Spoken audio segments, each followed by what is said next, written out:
అట్లాగుంది ఇప్పుడు వీళ్ళ వ్యవహార శైలి. మావాడే ఏం చేసినా రైటు, ఎదురుడు ఏం చేసినా రాంగు.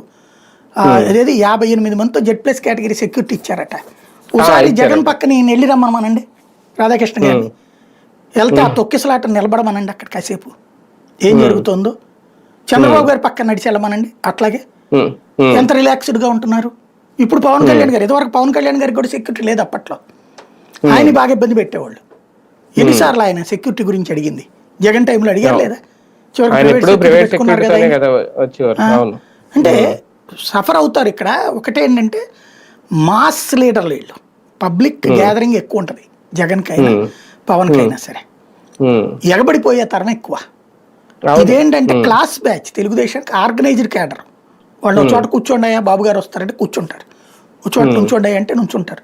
వీళ్ళకి ఇట్లాంటి మాస్ క్యారెక్టర్ లేరు, ఎగబడిపోయి ఏది ఇట్లా జుట్టు దూకుంటుండే కానీ అమ్మా అసలు ఏం దువ్వాడన్నా అది భలే వెంటగా ఉంటాయి వాళ్ళ డైలాగులు కూడా.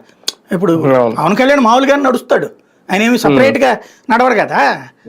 అబ్బా అసలు ఆ నడక చూస్తేనన్నా ఈడు కూడా అట్లాగే నడుస్తాడు, ఈ మాట్లాడేవాడు కూడా. కానీ అదొక ఫీల్, ఈవెన్ జగన్ దానికి కూడా అంతే, అదొక ఫీల్ వాళ్ళది. మావాడు నడిస్తే మాసు, కదిలితే మాసు, ఊస్తే మాసు, ఇట్లాగా ఉంటాయి వాళ్ళ. అలాంటి క్యారెక్టర్లకు సంబంధించి అదే మీద పడిపోయి చెయ్యి ముట్టుకుంటే చాలు నాకు అనేటటువంటి విచిత్రమైనటువంటి మెంటాలిటీ. అలాంటి వాళ్ళు అలాగని